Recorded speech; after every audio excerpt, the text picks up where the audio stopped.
Hello again! Well, no, this is not a re-upload of the video you saw 2 weeks ago of Lady Lita de Ranitz's doll's house.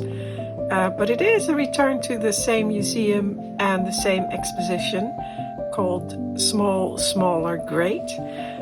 Because Lady Lita de Ranitz also made and collected room boxes, and there were a few of those room boxes on display at this exhibition, and I will show you those now.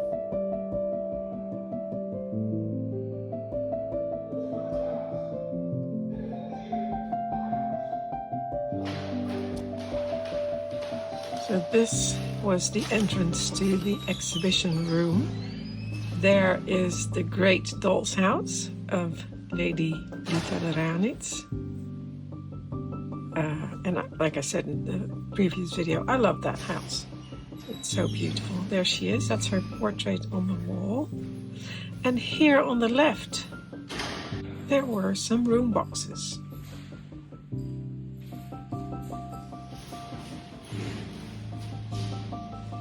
When she was in her 40s, Lita married the well-known Dutch artist Willem Bastiaan Tole and moved into his villa, Kanaal Villa. And that's where he had his artist studio as well. And like I said, Lita made and collected several room boxes. And one of the room boxes she made was a representation of Willem Bastiaan Tolen's artist studio. And this is it, the miniature version of his artist studio. And the artist himself, Willem Tole, is represented as well in miniature. There he is, sitting behind his easel, working on a miniature landscape. It's a typically Dutch wintry landscape with pollarded willows. And if you look really closely, in the left-hand corner, it is signed, although I cannot make out the signature exactly, but it could be WBT, Willem Bastiaan Tole. And practically everything is perfectly to scale, but what cracks me up is that huge paintbrush he's holding. It's nowhere near to scale, and I wonder how he painted that fine miniature with that.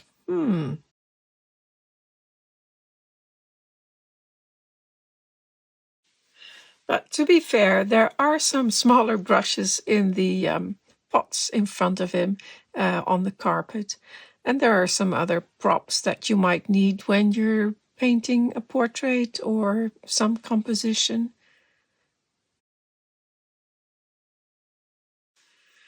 The studio benefits from really nice big windows, probably facing north. And what I really like is that the bottom half of those bottom windows are covered with that beautiful wall hanging, embroidered wall hanging, maybe made by Lita herself, who knows. There must be a reason for it to be hanging there, maybe because there was too much light coming in.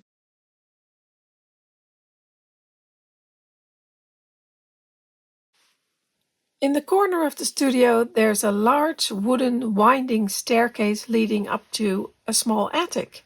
And on the attic you can find some paintings and art folders with sketches. And hanging from the attic and from the beams are some items that could be used as props for paintings, like a dove, a Chinese lantern, a bird cage with a bird, and a large chandelier.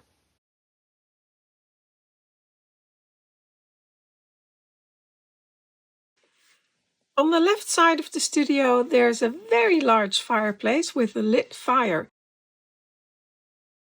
And in front of it, there's some very comfortable cushions, and I can imagine lounging by the fire on those cushions. And there's some more seating, and one of them is this wonderful wooden bench with the beautiful embroidered cushion on it.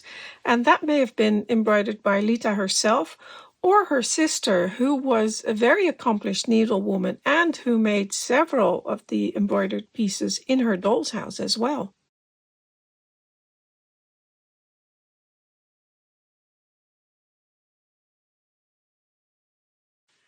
Overall, this is a really wonderful room box, and the composition has some wonderful elements in it. The pitched roof with the beams, the large windows in the ceiling and on the wall, the large fireplace, the winding staircase with the attic, and then there's a little pitched window in there as well.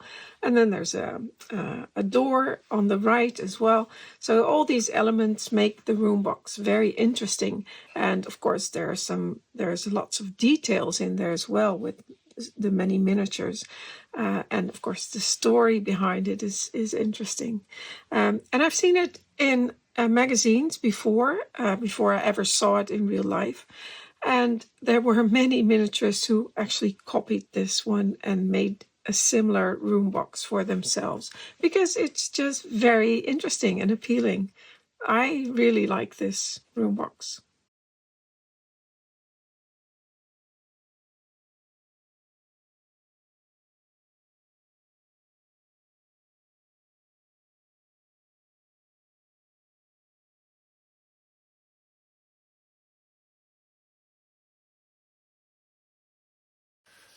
One of the art folders was taken from the attic in the painter studio. Well, at least I think it was from the painter studio. It could well have been from her doll's house, where there was also a lot of artwork displayed. But this art folder was displayed separately, and it was good because you could really see all the beautiful sketches and watercolors and etchings that were in there. And it was well worth it because there was beautiful artwork in there.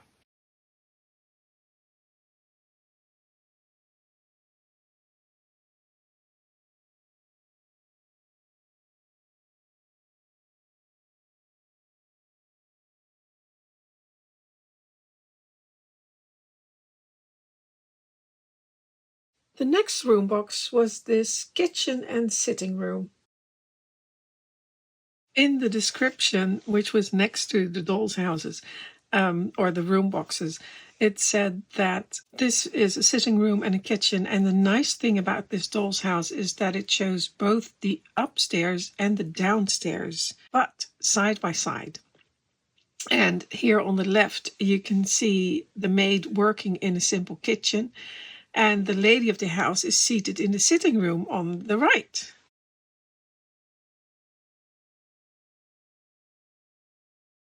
Both rooms are a mixture of styles. The windows are 19th century and the pump in the kitchen is 17th or 18th century, while the table lamps and the vacuum cleaner are modern.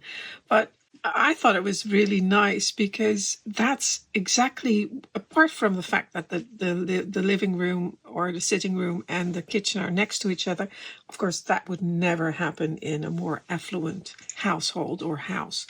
But yeah, the mix of styles is something. If you have an older house, that will happen. Your windows could be 19th century, even though the house could be 18th century, or and you're living in the 21st century, your windows might still be from that century, earlier century.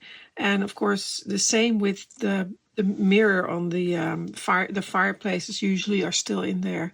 And I did that same thing in my doll's house, in my canal house. It's an older house. It's a few centuries old, and some of the elements have remained. And in my house, I had a story that there had been a fire, so some rooms were destroyed, and they were remodeled after the modern style of that day. So yeah, that's what they're doing in this.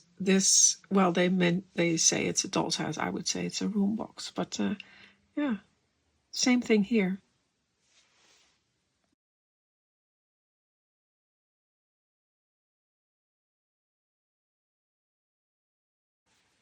This room box, which was much bigger than 12 scale, but then it showed a lot of detail, was a fabrics and a textile shop.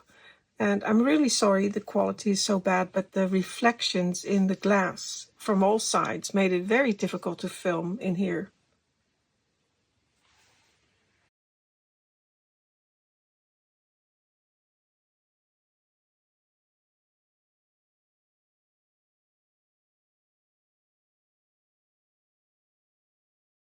The shop windows displayed some beautiful lacework, some crochet or tatting work,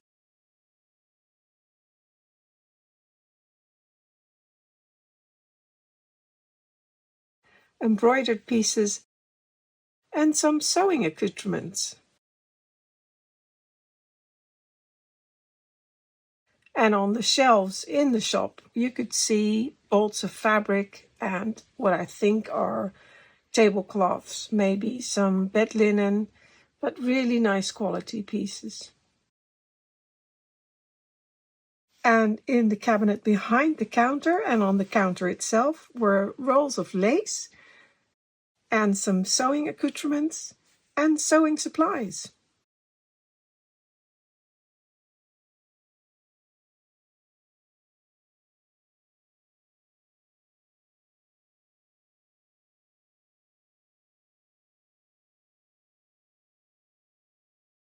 The next room box was this 19th century sitting room.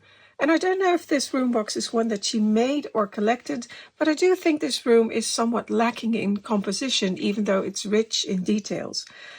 It could have benefited from a large mirror above the fireplace or some large artwork on the right wall, and a different arrangement of the smaller paintings. This room box is clearly family-oriented, with the porcelain father standing proudly in the center, wearing his black jacket and cravat and grey trousers, and porcelain mama is sitting on the sofa with her porcelain brood around her. A porcelain girl in a pretty blue dress sits by the desk on the left, maybe getting ready to do some schoolwork. And the youngest porcelain family member is sleeping in a beautiful wooden crib with lace drapes.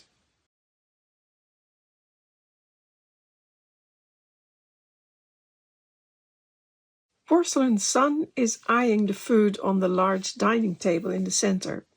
Well, who can blame him? The wooden furniture and accessories in this room are quite beautiful, but they seem to get a bit lost in this room. There's a beautiful carved wooden sofa with a tea table holding a glass or porcelain tea set. Then the writing desk in the corner behind porcelain papa holds several books and papers. And in the left corner, there's a lovely glass cabinet holding porcelain figurines and knickknacks.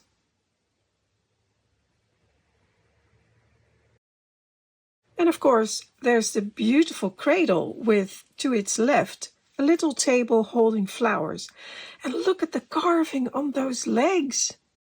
And by the way, the cradle, the sofa, and the tea table also had wonderfully carved legs and feet.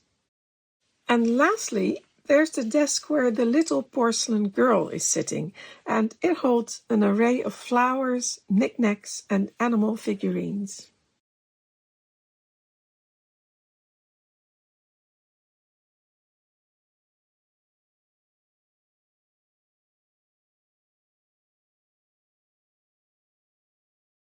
The last room box from this exhibition is the large kitchen. According to Lita's notes, this model represents a kitchen in a well-to-do household in The Hague around 1860. It was made by two of Lita's friends, Elisabeth Gelderman and Manna de Wijs Mouton. They based the model on sketches and measurements they made in an existing kitchen in a patrician residence. Unfortunately, it is not known which residence it was or who it belonged to. To me, this kitchen is so recognizably Dutch, from its yellow color, and don't ask me why Dutch kitchens in previous centuries were often painted yellow. I just don't know. But from its yellow color to the tiled walls, the tin and copperware pots, kettles, and other copper utensils, the water pump, the black and white tiled floor, the big hearth with the combination of a stove and an open fire where coal or peat might be used as fuel, the blue and white plates on the mantel, the typical Dutch straight-back kitchen chairs, etc., etc.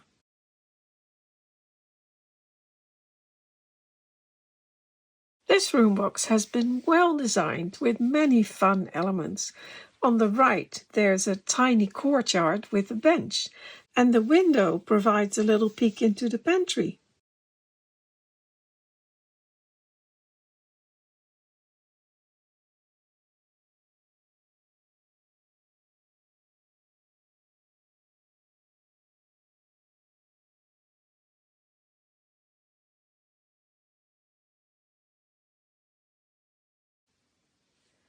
Next to the pantry is a large kitchen cabinet filled with white porcelain.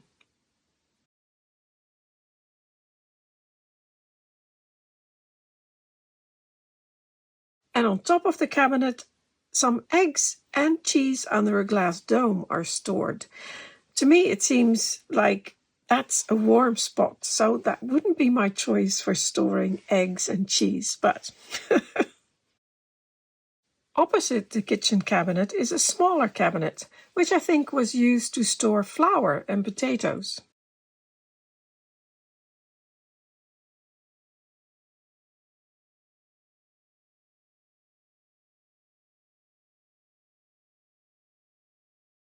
The kitchen table is laid for breakfast or perhaps afternoon tea.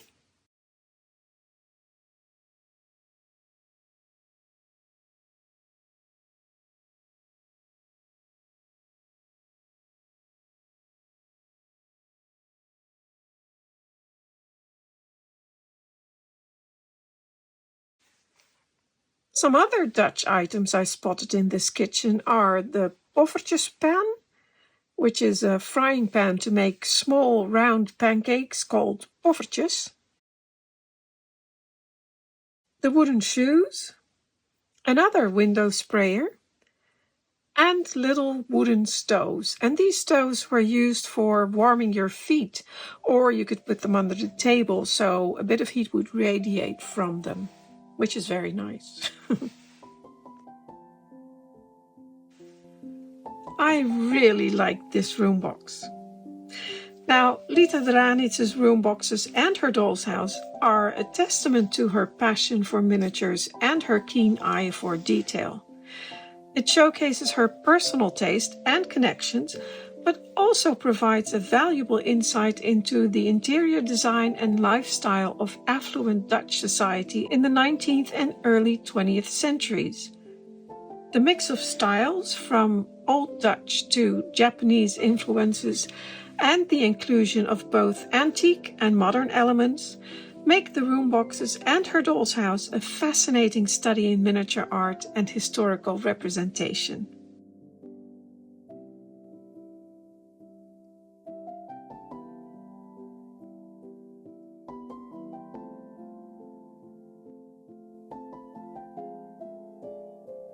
I hope you enjoyed this peek into Lita de Ranitz's world.